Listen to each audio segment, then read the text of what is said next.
This is the Coaching Clubhouse, 2025 Wrapped. Hello and welcome back into the Coaching Clubhouse. I'm Adrian Last and today we're doing something special. This is our 2025 Wrapped episode.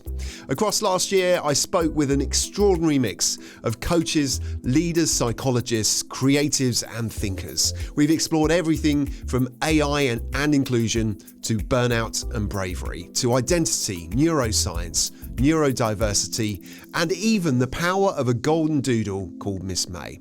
So in this episode, we're revisiting the biggest themes that shaped our conversations in 2025 and perhaps shaped many of your conversations too. Let's get into it. This is the Coaching Clubhouse.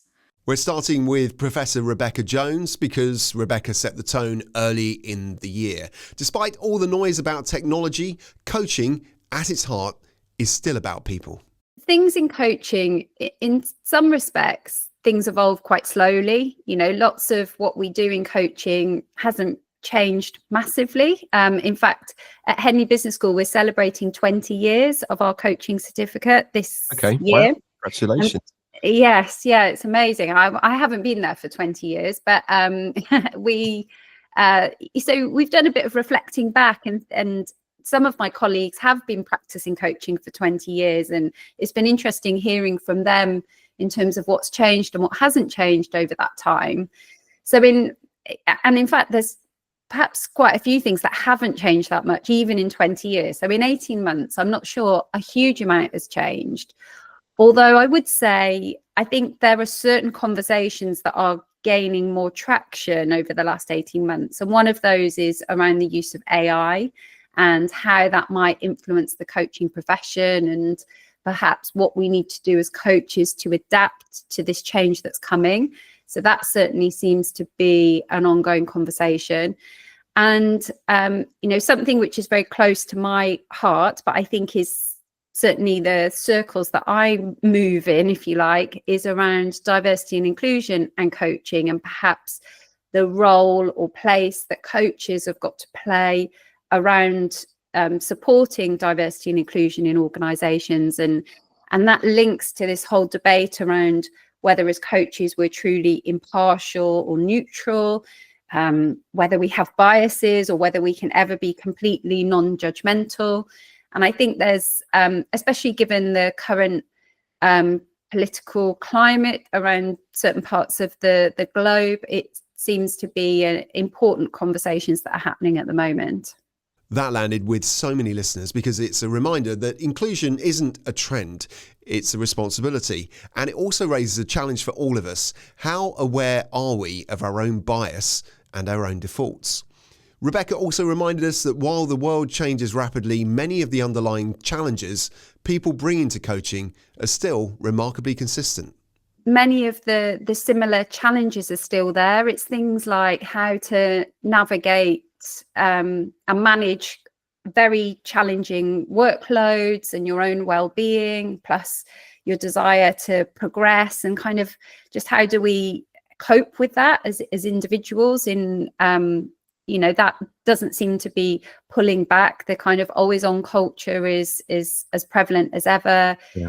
Things are changing all the time. It's just tough for people that particularly who are ambitious, but they equally recognize that they're not machines. They need to look after themselves as well. So that seems to be a key theme still.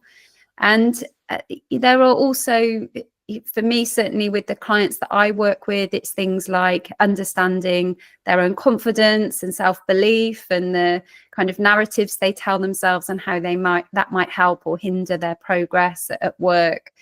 Now that line, the narratives we tell ourselves, became a thread across the entire year in my Coaching Clubhouse conversations, and it brings us straight into identity. Matt Scarff brought a brilliant mix of honesty and humour, and he captures something so many people experience. When change hits, it can feel like you're losing your footing or even losing part of who you are. But he also described coaching in the best possible way as something that helps you see possibilities you hadn't seen before. I was quite skeptical. And then I spent a week with Nikki and I was like, oh my God, it's like a superpower. So I was engaged from the moment that Nikki pretty much opened her mouth. And made me realize that there was so much more to Matt Scarff than I actually realized myself, and opened up a whole world of opportunity. And also, when I fell into those spaces of self-doubt and insecurity, that I had sort of techniques and strategies to be able to pull myself out. Yeah. So it was a really valuable experience. And I suppose the connection then was that I felt that you needed to be really sort of experienced and qualified in coaching to be a coach, but you all have to start somewhere. So I think my journey probably started in 2012. And all the time, those coaching skills I've been developing and enhancing throughout my career. I've always had the opportunity of working with great people, great teams, with great leaders that I can learn from. And I suppose I've been bit by bit adding to my day-to-day way of working and trying to be the best person I can be, the best manager, the best leader, but also just the best colleague. And then Matt talked about the moment when the identity you've built around a role or a company suddenly shifts and you have to rebuild your sense of self. But I think I lost my mojo, a couple of years before I left ITV, and I was exhausted from COVID, right? Having to keep the teams running through that period was incredibly stressful. I don't think I paid attention enough to what was going on with my own mental health. Yeah. And had I sort of stepped back and thought, crikey, what's going on here? And somebody just said, actually, do you know what? You probably just need to take a break. And I'm not saying that ITV didn't do that, because I'm sure they did in their own way, but I wasn't listening. I was just carrying on. So I think just listen to what your body's saying and reflect. And actually, if things aren't working, then there are ways, to do things in different ways. But mine was quite extreme by leaving, but I felt I needed to do something. And, in coaching, there's cause and effect, and I just thought, I'm in control here. I can make the change. So I need to grab the effect and make this happen. And that's reinvention in a sentence. And speaking of reinvention, our next guest is the perfect bridge between coaching, creativity, and courage. Glen McCoy is known to many as the author of Guerrilla Coaching. It's a book I read when I first started my coaching career. But when he came into the Clubhouse this year, he shared something that surprised quite a lot of listeners. He's now writing screenplays full-time after a successful career in business coaching. And what inspired the shift? In his words, coaching did. Well, dare I say it was coaching, because a few years ago, I was working with somebody who had a really big goal and we were discussing it. And then she flipped the question and she said to me, was there anything in my life that I have always wanted to achieve apart from perhaps coaching? And I said, well, I've always had a hankering for screenwriting, and I've done various bits for TV over the years. I've done the odd screenplay. And we had this conversation and we went on to her situation again. After that interaction, I did think about it and I thought to myself, there's something here for me, because when she mentioned, what about you, not having a coach at the time, I thought to myself, there's something I need to follow up. And I used some self-coaching to admit to myself that I had to bring that back into my being, if you like. And I started to get back into writing. I really love that moment because it shows what coaching can do at its best. It gives us permission to name something we've ignored, and then it helps us act on it. Glen also offered a reminder of what he believes coaching really is. Not just listening, not just theory, but co-achievement. Coaching comes from the word co-achiever. Okay. And it's been abbreviated to coach. And therefore, a true coach is a co-achiever where 50% is giving people your knowledge and 50% is helping that person use their skills and knowledge. And you come together, you co-achieve, and you get that person to become better than you ever were. That idea, co-achievement, is such a strong lens for the whole year because every guest in their own way talked about creating the conditions for people to thrive, which brings us perfectly to neurodiversity. This is the Coaching Clubhouse, 2025 Wrapped. Katie Denyer gave us an incredibly clear, really useful conversation this year. She reminded us that neurodiversity isn't niche, it's everywhere, and leadership today has to reflect that. If we think, 1 in 5 people globally are neurodivergent. So if we think about how many people are in our team or that we're working with, or friendship groups, family members, how many people we talk to in a day, many of those are going to be neurodivergent, and they might be interacting with us in a different way, communicating in a different way, need different things. And even, if we've got a friend who can't go to a certain restaurant because it's too loud and they get overstimulated, or someone in our team needs something communicating differently. I had a client actually whose boss would write like dissertations in emails and found it so overwhelming, so asked if they could chunk information and put it in bullet points, and completely transformed his working life for him. So just being aware of, different people need different things, and we need to be aware of that and meet people where they are and honour that.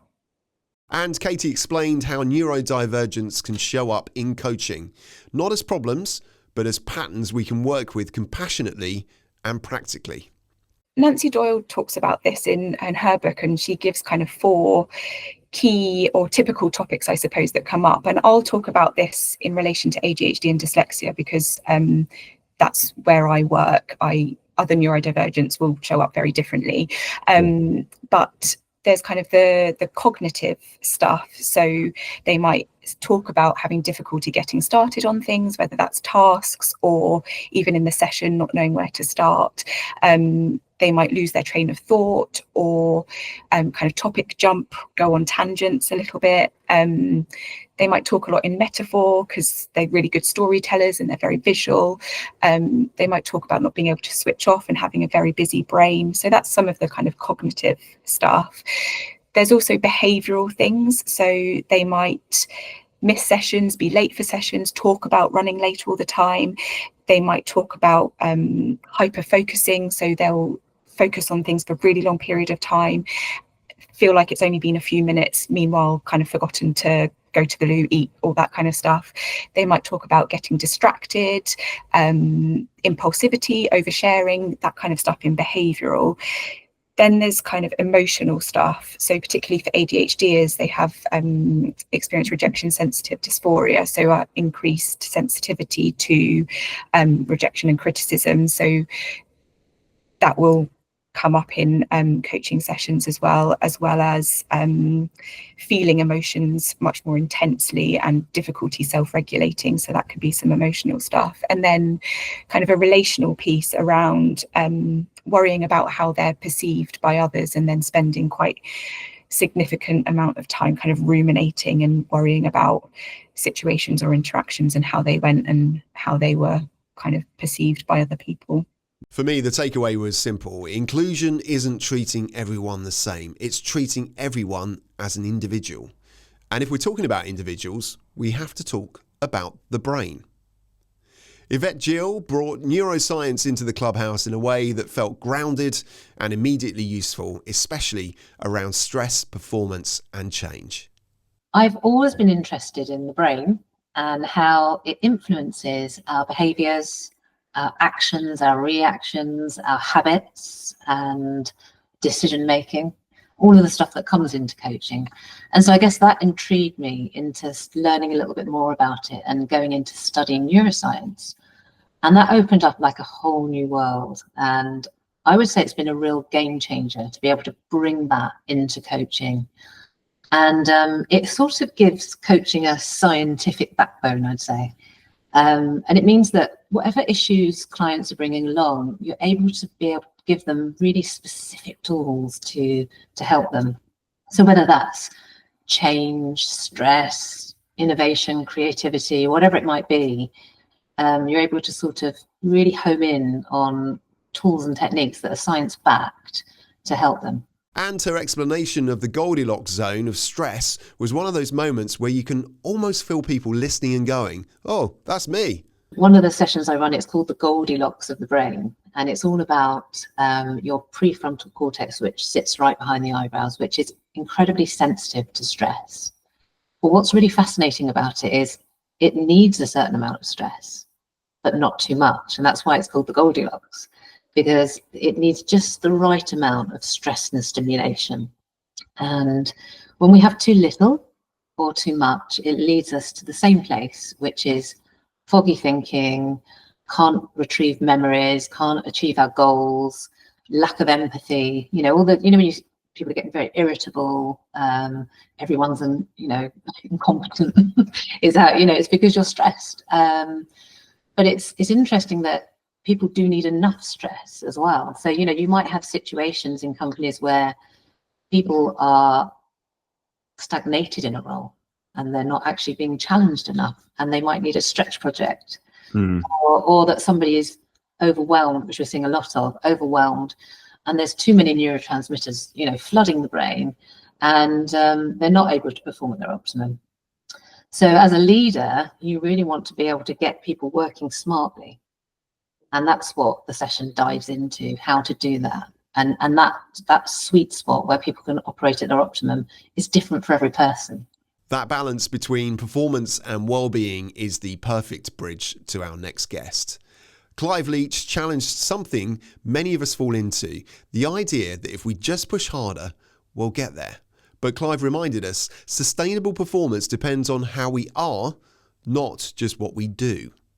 In a coaching context, where it makes a difference, I believe, in the coaching conversation, is the link between well-being and performance. So Tony Grant, as an example, wrote a number of many peer-reviewed papers, but a couple of his papers focused on, one was on the return on investment for coaching, and his argument was that people are very focused on coaching outcomes and performance rather than the impact on well-being. And actually what happens is a lot of people are coached at the expense of their well-being rather than to enhance their well-being, and that is not sustainable in the long term. You can't keep squeezing sort of blood out of a stone. So that was one angle, and I guess the other element with well-being, the other paper that Tony Grant talked about was what we call third generation coaching, which was again seeing a shift from coaching being something which is a formal executive coach talking to an executive client about performance, to creating conversations in organizations where there is a much greater focus on well-being and performance. And that actually shifts the culture of an organization. So people are showing that they actually care about each other's well-being too. And then, of course, Miss May, possibly the most loved guest who never actually spoke, but was very, very present. You'll see behind me is a picture of May. Maybe you can just see it on the behind me. And I can't tell you, and it's just there. But how many clients? I had my first meeting online. Most of my coaching would be done online. And the first meeting with a client, they'll say, "Oh, is that you got a dog?" And just by having the photograph of May, often helps to build rapport and helps to bond with a client if they are doggy people. And they're not all doggy people, but here's my dog, and now their dog comes up, and then we end up having a dog conversation before we even start talking about anything to do with coaching. So there's an element of rapport building there that happens. And then from an actual outdoor coaching perspective, one of the areas of work that I'm getting more interested in is the idea of outdoor coaching. And I have worked with May with clients on the South Downs when we go out walking and talking together. And again, May just brings this different type of presence. People relax much more quickly, I find, and they also feel they're seen. One of the things I said is like she's very attentive, and they like the fact that they're being given this attention by her. And I worried when I first started doing the work that I'll just give an example is that she has a ball and she's a retriever, and she's really good at bringing the ball back. But she's terrible at giving it to you. She doesn't drop it. I mean, she's got she never drops the ball. And yet with a client, I was with a client and we're walking up the hill, and May was like taking the ball, dropping the ball for the client, and the client was throwing the ball, and then we come up, drop the ball. And I was thinking, oh God, this is a bit distracting, because it's like, and I said, oh, this is really unusual. I said, she doesn't normally ever give the ball back. And the client said, but she is for me, and she's seen me, and she's noticed. And the client was just really enthralled by the fact that May was having this interaction with her. That we were able then just to generate this sort of space where the client then opened up about, ironically, about not being seen at work. about being hidden at work, not having the visibility that they wanted. And it was just interesting how I think sort of May's interaction actually gave the clients the space or permission, if you like, to actually raise that as a theme, as a topic. I love that moment. It brought real warmth, and it's a reminder that coaching is ultimately about connection, and connection leads us to alignment. Kevin White, over in the US, captured something that so many high performers experience, that misalignment can look like success on the outside, while on the inside, something feels off. Misalignment is when we're not allowing our gifts to, and we're not leading from who we really are, right? So what does that look like? Well, it looks like my first career. Like there are so many things that were good and I loved about data, and that's what I did, and I wouldn't trade the experience. It was a good place for me to learn, but like it's not aligned with my people gifts. Like we did have a lot of people problems in tech, and I worked on the business and data side, so I got more exposure to people. But knowing what I know about myself today, I would have started off focused completely on people. And finally, to close the year, Angela Cox gave us a message that felt like both a challenge and an invitation. Stop pretending. Angela spoke about masks, the strategies we use to be accepted, to feel safe, to appear successful. I started to coach women at crossroads, and that then went on to become leaders and executives in organizations and some entrepreneurs. But I kept seeing this pattern repeating itself, whereby there was a version of them showing up at work, and then there was a version of them that after a few sessions started to show up in my coaching room. And the version of them in the coaching chair was one that was more authentic, more real, knew what they wanted, but were afraid to ask. Were very successful, but doing something that wasn't really fulfilling. And when I started to look at the contrast between them at work and them in the chair, these four masks started to come through. So what I call the pretender masks. So it was either perfectionism, it was either people pleasing, or it was persecutor of self, or it was persecutor of others. Nobody likes to admit to that one, but we all have a bit of it in us. Yeah. And these masks were about almost surviving in environments where we want to be accepted.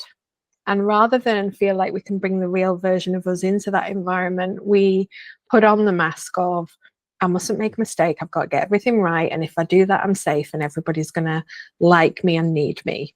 And I'll get my salary every month. Or I'll be the one that says yes to everything, even though I'm stretched and I've not got time for my family. I'll just keep saying yes, because then everyone will like me and I'll be accepted and I'll be able to remain safe. And so these pretender masks kept appearing.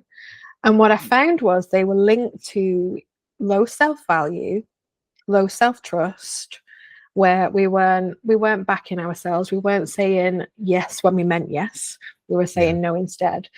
And the beliefs and the values that we were carrying in the background that sometimes we didn't even have awareness of. And this whole sort of model was showing itself in front of me. And I kept thinking, well, I wonder if it's just my clients who are like this. I'm just attracting the same types of people. So then I built this survey and put this survey out more broadly, and 1,700 people completed the survey, and 97% of them related to one or all of the masks. Wow. So it was in that moment that I recognized that there was nobody being brilliant by being themselves. They were all being brilliant by masking. And there we have a problem, because if you have to be somebody else to be brilliant and accepted, where's the authenticity that all the corporates talk about? Where's the psychological safety? Because there isn't any. And we like to think that those are tick box exercises, and they're not. They're very individual, identity driven things. And so we've got to get under the skin of that, because I really believe that if people can be themselves, organizations will be more brilliant than they are now. Across every conversation last year, one truth became impossible to ignore. Coaching in 2025 wasn't about fixing people. It's about supporting people to come home to themselves.